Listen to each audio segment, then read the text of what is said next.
Welcome to the 24th Annual Miami Jewish Film Festival, one of the world's largest and oldest Jewish cultural arts events.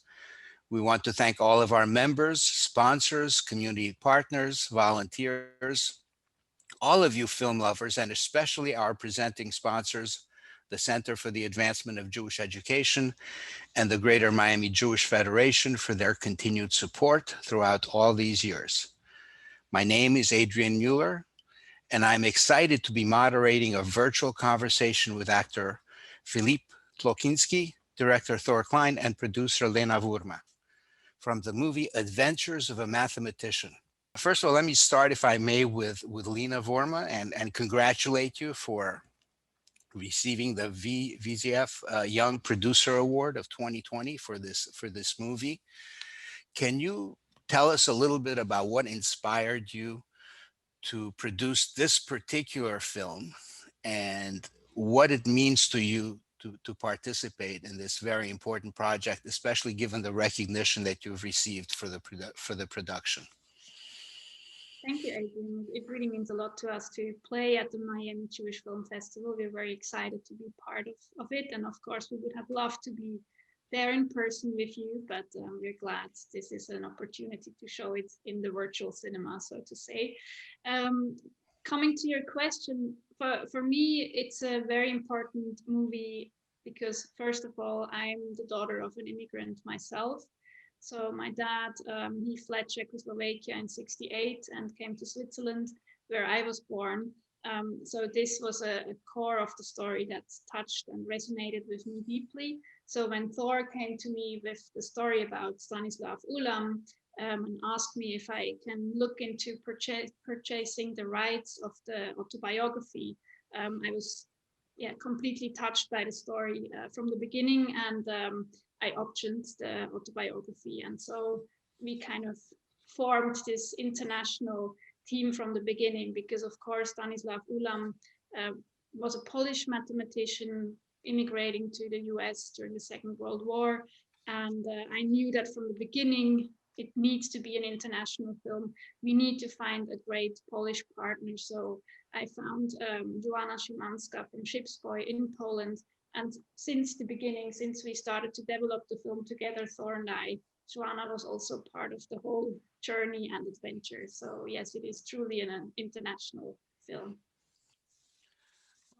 That's great. I remember in Romania in 1967 when the Russian tanks rolled into Czechoslovakia and the extraordinary fear that we all experienced, and visiting Czechoslovakia many years later, how viscerally everybody was still affected by that experience. So I can certainly see how that would emotionally connect you to the situation. And it comes out very well, I think, in the film.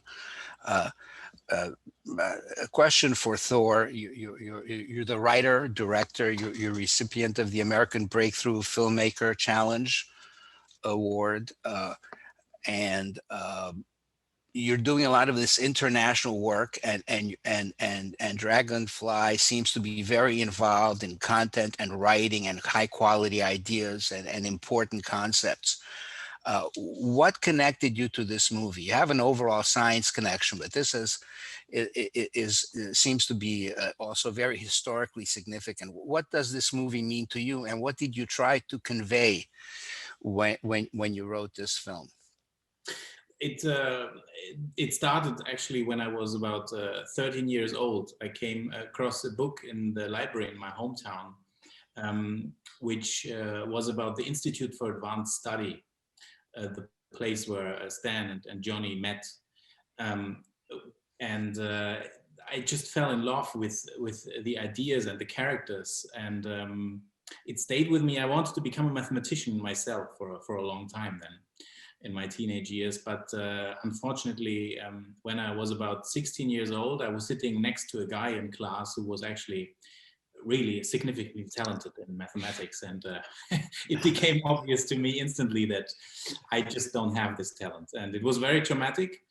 But I had a really good literature teacher, and he made me realize that I was probably more interested in the ideas and the concepts and the characters And so that helped me to still read about mathematics and physics and this special generation of people. And it stayed with me since then. And in film school, I came across Stan's book, Adventures of a Mathematician. And it had this beautiful friendship that I recognized from my early teenage days between Stan and Johnny. And this fascinated me, and I instantly saw how I could tell the story of them and the story of this beautiful friendship. And then I talked to Lena, and I could convince her. And then I started to do research, and I essentially followed Stan from Lviv. Nowadays it's Lviv, and it's in the Ukraine, through New York and to New Mexico, and visited all these places and talked to a lot of time witnesses,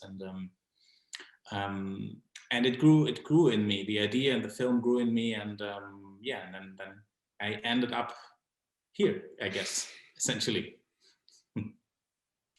Well, we're very grateful that your love of mathematics stayed with you long enough to come up with this wonderful idea and to bring to a broader audience through art the beauty of mathematics, and also the complex thinking of a mathematician that is applied to important topics in society.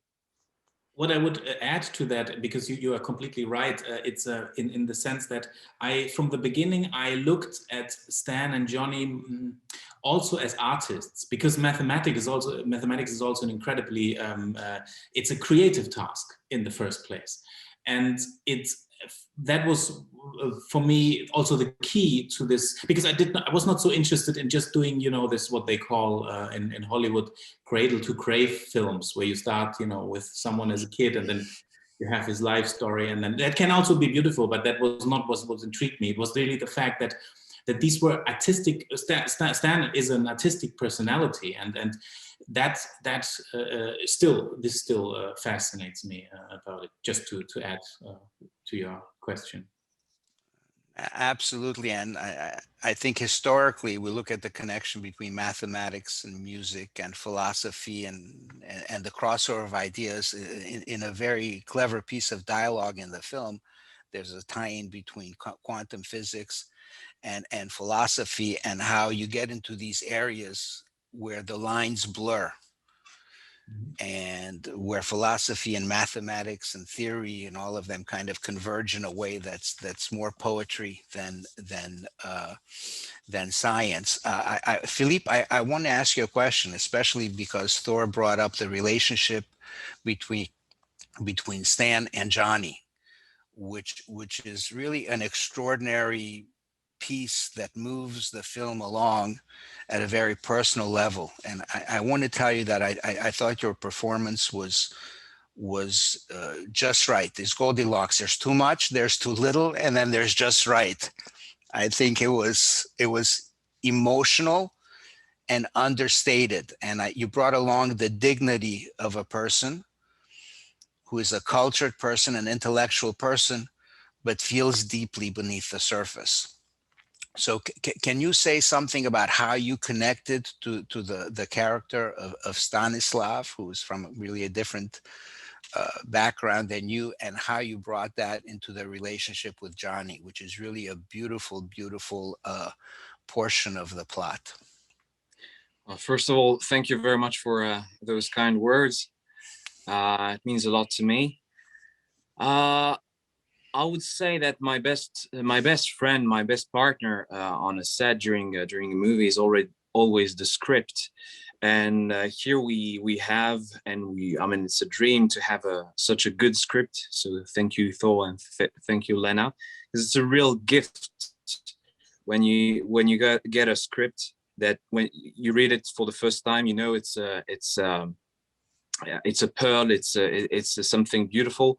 Then you read it, you have the opportunity to read it with a coach for the first time of your life. You have a coach on set, Giles Foreman, that I have to mention every single time, because he was and he is still very, very important to me. But he was very important in this process of creating this character. And then when you read the script that I mentioned with Giles, you understand that you barely understood actually this beautiful script. You just didn't realize how good this script is.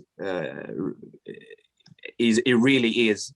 And because you have a script about a mathematician, you have a script about a genius, and it's very exciting to play a genius. But suddenly you realize that this script is about friendship, and that this script, of course, is about what Thor mentioned, a character that is Stan Ulam, but there are values that are it's a zoom on certain specific and meaningful moments of his life, and the rest is just it's not a biography. It's some moments that are elevated to something universal and through metaphors. And yes, I mean, it was it became very obvious that one of the main I would call it character of the movie, one of the main subject is the friendship between those two characters. And it's from the beginning to the end, very, very, very important. Actually, every single scene was built to like a pyramid to build this exact top, beautiful moment where he dies actually. And it means so much to him. So yeah, friendship is essential in this scenario.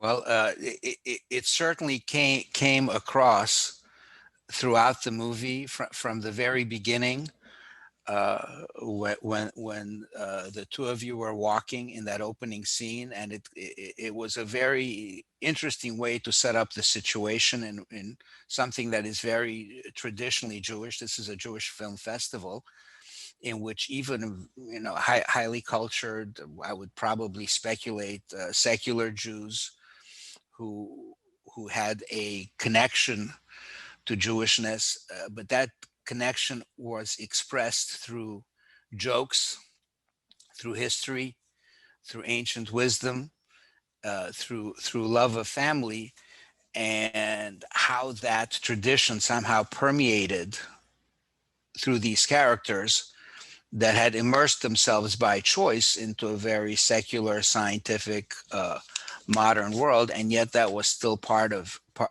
them. What I wanted to ask, and I'm just opening this question up because this is a festival.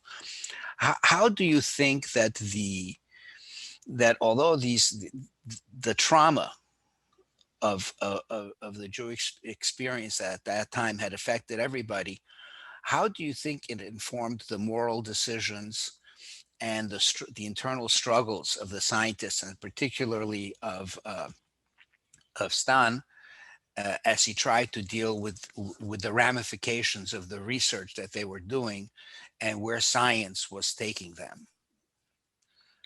Yes, that's a very complex question, obviously, and it's something that I was very aware when I started to work on the film that there will be no definite answers. There will just be thoughts and layers, and I wanted to present to the audience the complexity of all of that, because these days very often we in film we tend to simplify things a little bit because of maybe economic reasons, because you have to tell a story in a certain way, or sometimes because it's inconvenient to bring up all the layers. And I feel drawn to complexity in that sense.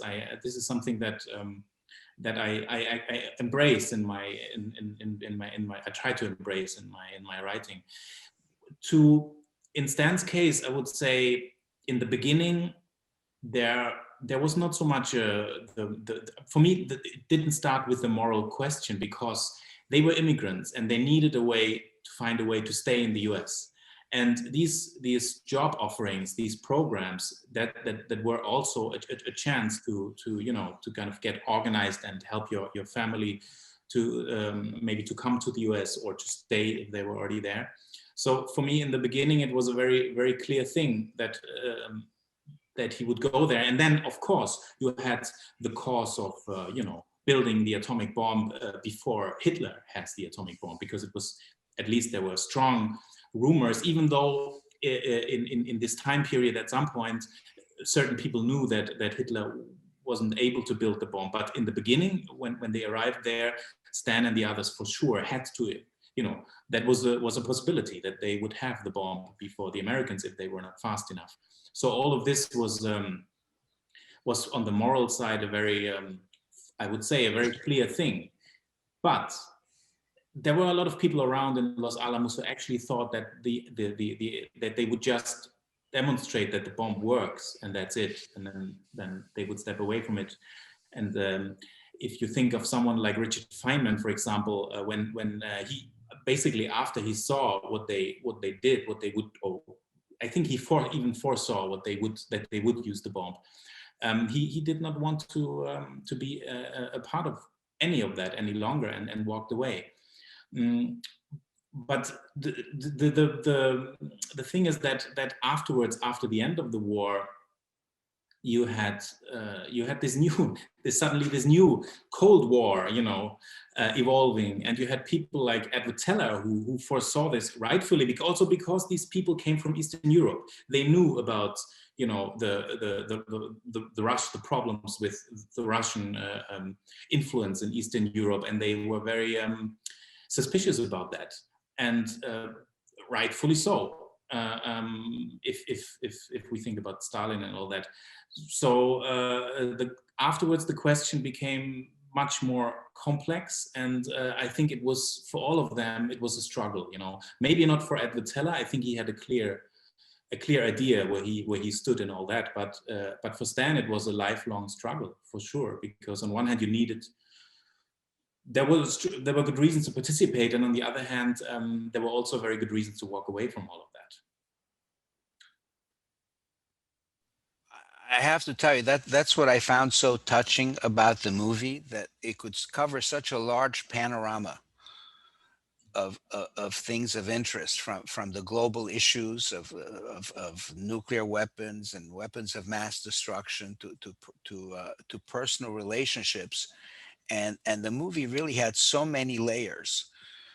What touched me, and I think that Philippe really did a wonderful job of navigating through these various complexities, as you say, is that the scientists were motivated by a pure love of science, by a desire to learn in many ways, and then there were these other agendas. But it's almost like an irresistible love that you could see they had for the work, the affection they had for each other, the collaboration, the relationships, maintaining a certain lifestyle with family.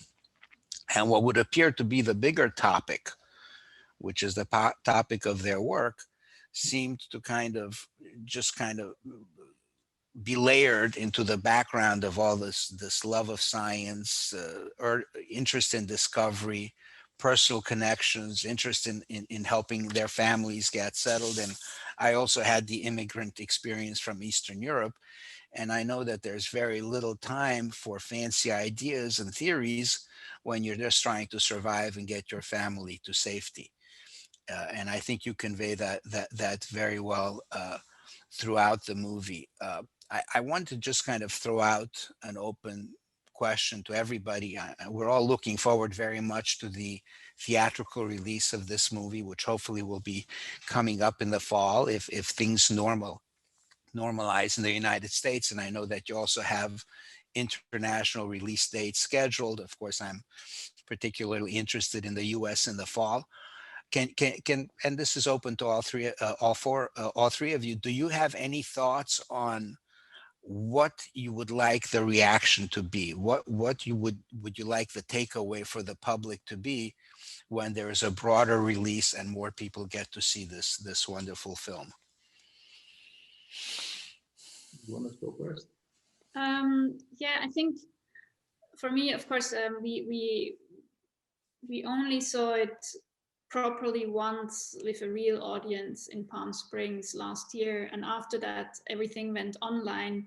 And it's great to do online Q&As, because at least we kind of get a little bit of feedback and sense from you, the moderator, because it gives so much to us already to just like hear this one feedback, like how the film worked with you. And I really like that you say how much it resonates with you, and that it's a film that you kind of, long after you've left the cinema, or here in this case, you kind of went offline, it's still there with you, and there's so many open questions, and maybe that people also think a bit longer about this film and the many topics it covers, than if you just kind of go to a popcorn movie, which are great as well, but this one is a different film. And I just hope that the film lingers and haunts you for a long time, and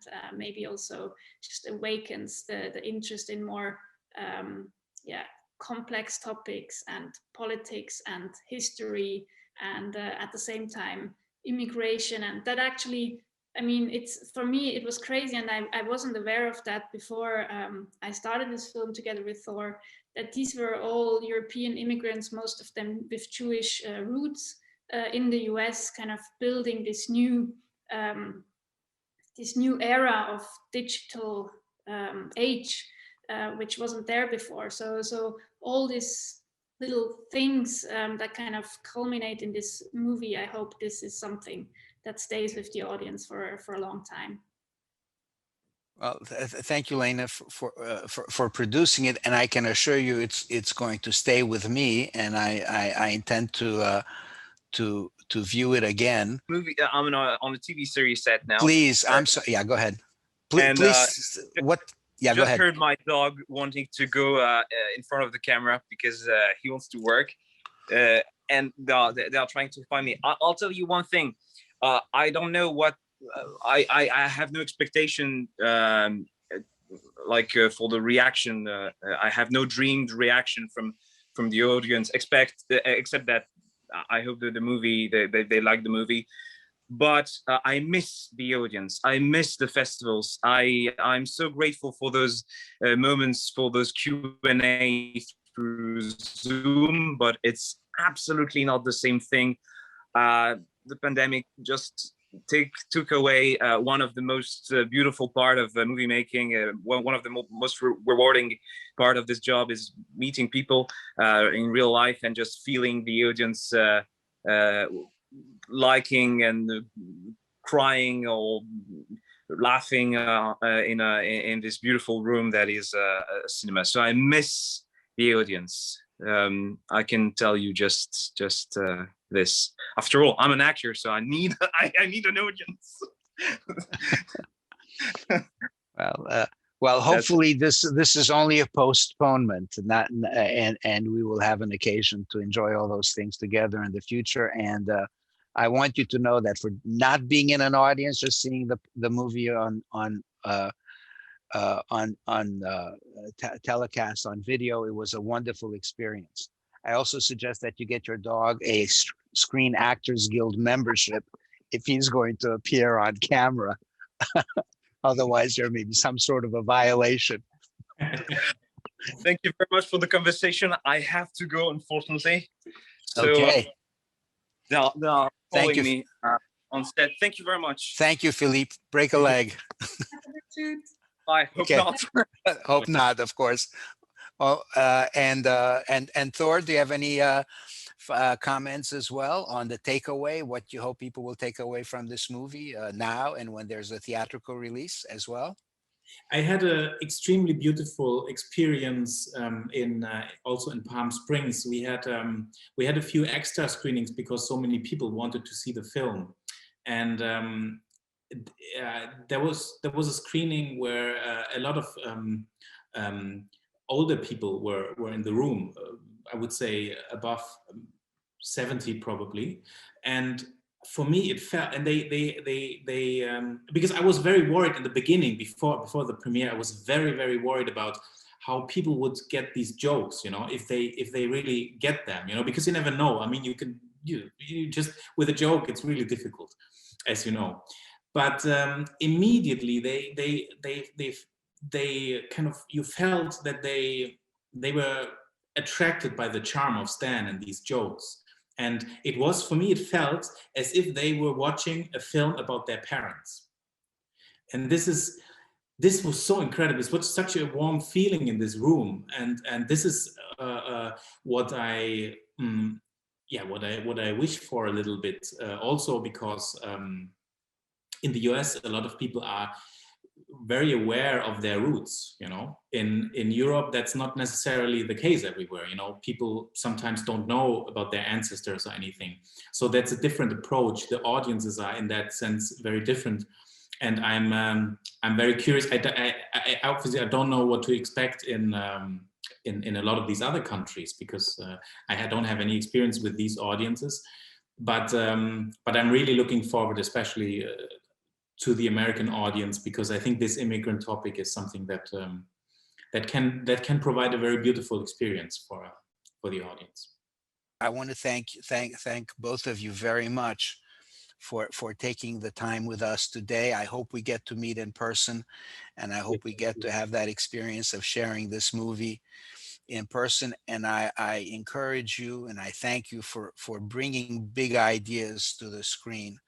It's very courageous and important work, and it means a lot to us that you're out there pushing the boundaries, making international movies, having collaborations, and bringing important ideas into the world of cinema. So I wish you all much more success, and I hope to see much more from you in the future. Thank you. Thank you both very much, and again, we wish you much success in the future, and I look forward to the theatrical releases in the fall. Okay. Thank you, Adrian. Thank you very much, Adrian. A pleasure. All the best.